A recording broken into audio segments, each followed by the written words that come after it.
สบายดีครับผู้ชมเนาะถือว่าคลิปนี้ก็เป็นคลิปที่บ่าวบุญนำได้อ่าฝากเข้านำพ่อเนาะกับแม่ฮะนู่นไปเมื่อวานเนี่ยล่ะติไปต้นดึกพี่น้องเอ้ยฝากเข้าไปให้ทางไอ้เฟืองทางพี่น้องพ่อต้นเรืองเขาอยู่ทางพูนหมดแล้วพี่น้องเอ้ยเนาะอ่ะ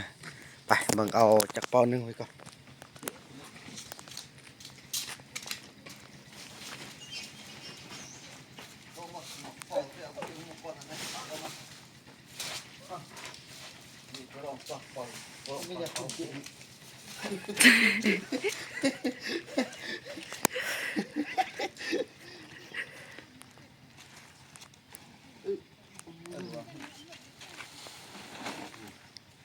เนี่ยเดี๋ยวอุ่นนอกเดี๋ยวน่าจะดีอื่นเดียวเนี่ย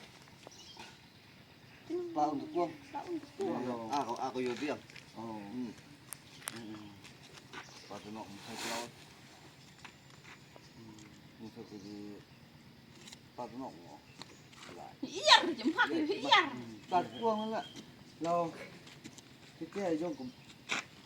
ไม่อุ่นจากไม่ลูกเด็กคิดนอกคิด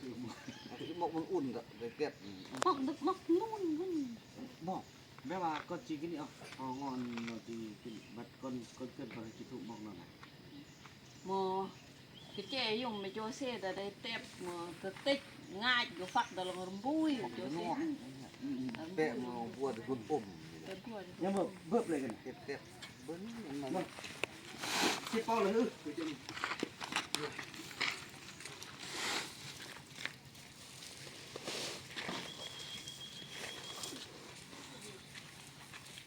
แน่ไม่เฟื่อง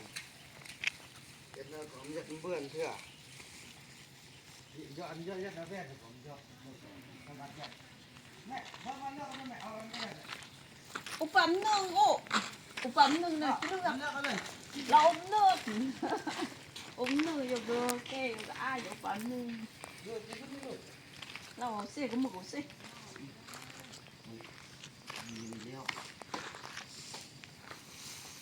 nhớ một cái bên nhỉ mình là nhớ một cái bên nhỉ เจอแบบอันนี้แบบลีของอากุลีนะก็มันจะทิ้งไปยากน้องเล่นไป làm quê này mà nó mừng cũng ra đúng không lâu giờ tôi khúc ní cũng ra đúng không ดึงไม่เลยมองเจ้าหน้าที่เลยนะพี่ นาทีคือตายโอ้หนูใส่กระโอกมันยังกระโอกบนตายโป้ เอ๊ะกูหนอกูใต้ซื่อหนอ อมตะ คันบนตายเท ดีแต่กูใต้เนี่ยคันใต้ฉันนี่นุ่งขนาด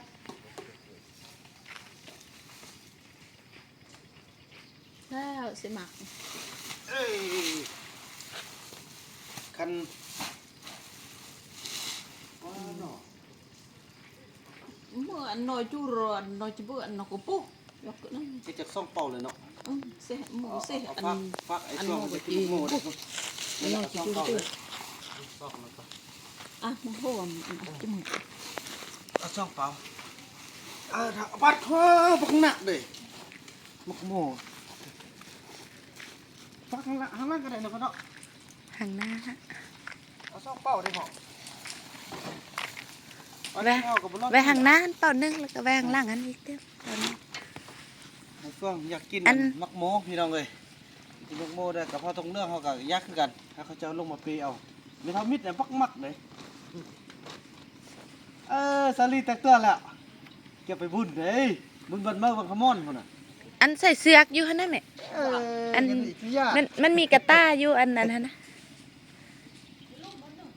อันเขานั่งนี่เลย อยู่ในกระต้าอันนั้นนะ เอาถึง2 ปอกให้พอกินได้เขาเอายุ่นมากอ่ะเอาไป2 อัน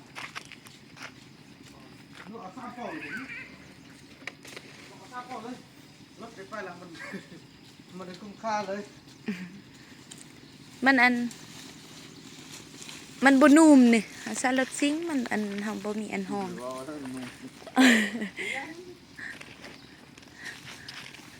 เอา3 เป้าแม่มัด3 เป้าเลยเด้อ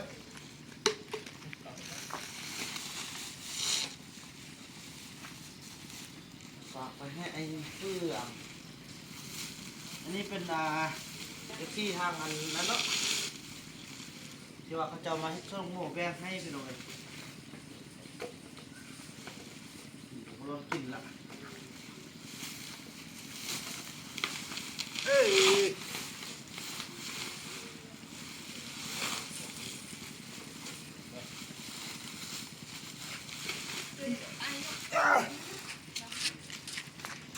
สั่งละ บ่ซ่าข้างหลังมันไอ้ หน้าอันนี้คือทางล่างเนาะ อันนี้ข้างหน้าเอ้ย อ้าวคือทางล่างบ่แม่นเนาะว่าทางล่างเด้อทางว่าเด้อไล่เป่าเด้อ เบิ่งซะได้ว่านี่เป็นทางหลังนะ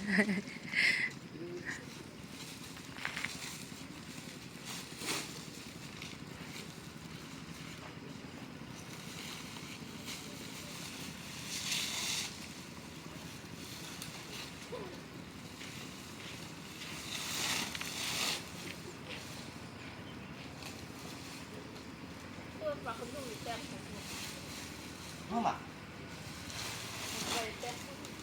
ไอ้จะสิเอ๊ะ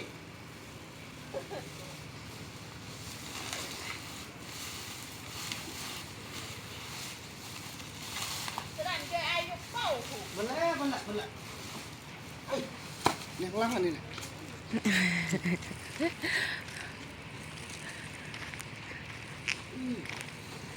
จะปอนหนึ่งบ่เราดิ เนี่ยอันน้อยจะจ่อยจนปูมุดถึงมุดก็โตบ้างอันน้อยจะปู มาทุกกิน ใส่ฟางอยู่หุ่นเด้แม่เราตัด เดี๋ยวนี้กูจะปูทำท่านทำว่ากิ๊กเรียหาเราเป็นมันยังเก็บบักนี่ป้ามึงมีความลับหมดอยู่ปูย่อสันกระตาคุณมีอันเอกเปย์มันนั่น มันเลยบอกมันมันบ่มีของมองกินฝักฟอนแล้วบัดจิตั้งยาแล้วลูกศิษย์ทงห้าแม่พากันนัดกันแท้กันก่อนลืมแบบว่าลุกขึ้นมามาล้มโทรศัพท์แล้วลืมเลยถ้าก็วางโทรศัพท์เมื่อกี้นี่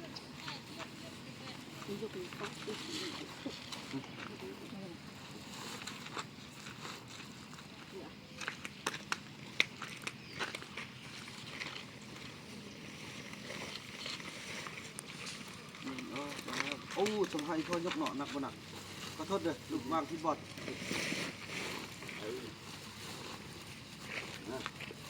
มีข้าวสาร1เป๋าเนาะ50กิโล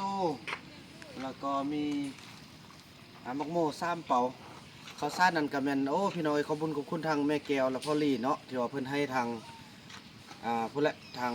พ่อทงและแม่พิมพ์ฝากมาแต่สวรรณเขตพี่น้องเอ้ยมาฮอดมาถึงแต่ตอนนี้ก็ได้ยกใส่รถไปป้ายอยู่เที่ยงพ่อบ้านเนาะแล้วเขาเจ้ามาเอาเบิ่งผ่านๆเขื่อนเฟื่อง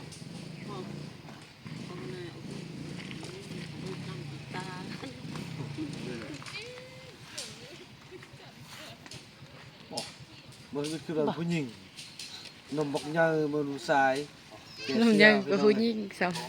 เนี่ยก็นมนกสับ ยังจนยอดเอเยวใส่แต่ เนาะ ใช่เคยเห็นดูใส่นมยัง เนาะยะดาสรงโมนี่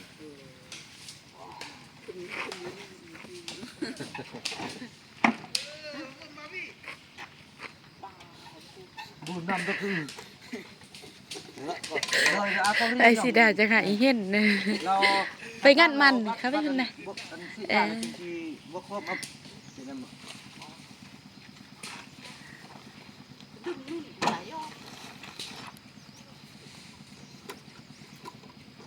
บ่แม่ก็กอกนู่นอันน้อยทุนเติมบวช นอนแหละนอนเรือรังโกดอ่ะบ่บ้านนี่นอน เล่ทนี่ อ๋อพ่อมอกเกลืออันบัดก้อนเพื่อนกันสิกินมะม่วงเดี๋ยวปลาด้านนอกเลยเหรอครับ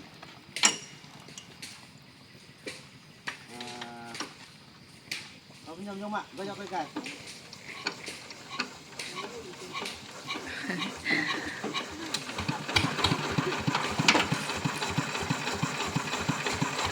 โอ้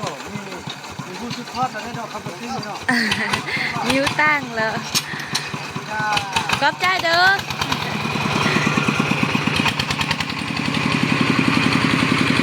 พี่น้องเอ้ยเนาะก็ถือว่าสำเร็จเสร็จสิ้นกันไปเนาะพี่ทางนั้นบ่เป็นนางตีบ่น่ะบ่ต้องเชื่อนี่เนาะ ผู้ชายยังนมบักใหญ่จนย่านเลยบ่นุ่งเสื้ออีกเด้พี่น้องเอ้ยโอ้ดีใจพี่น้องเอ้ยเนาะเพราะว่านัดกันเมื่อวานนี่บ่าวนำกา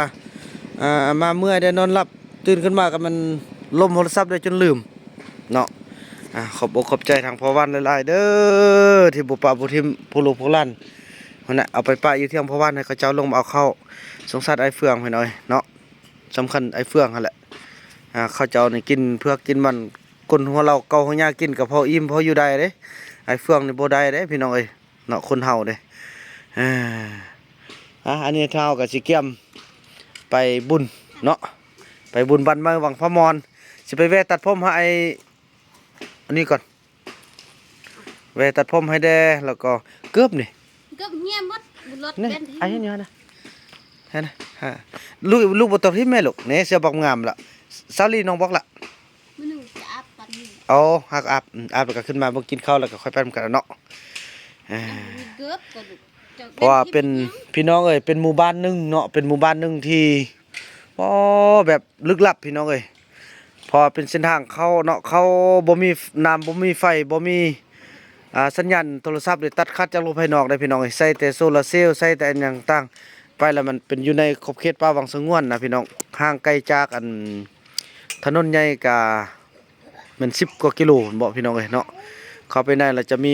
ธรรมศาสตร์หลายอย่างมีหมู่บ้านเดี๋ยวเราไปเบิ่งว่าจะมีจักหมู่บ้านเนาะเบิ่งนำกันพี่น้องเอ้ยแต่ปัญหาแต่ว่ามื้อนี้มื้อบุญเด้มันเรื่องไฟอันก็เปิดเพลงนี่แหละพี่น้องเนาะจากสั้นแล้วพี่น้องคลิปนี้บ่าวบุญนำขออนุญาตจบคลิปกันเพียงส่ำนี้ก่อนแล้วก็ว่ากันใหม่ในคลิปต่อไปเด้อพี่น้องเนาะอันนั้นก็เพิ่นก็มาครอบฟื้นไม้ตายที่ว่าพวกเฮาได้ฟันไว้ก็เพิ่นก็อนามัยไปเนาะคลิปนี้บ่าวบุญนำขออนุญาตกล่าวคำว่าสบายดี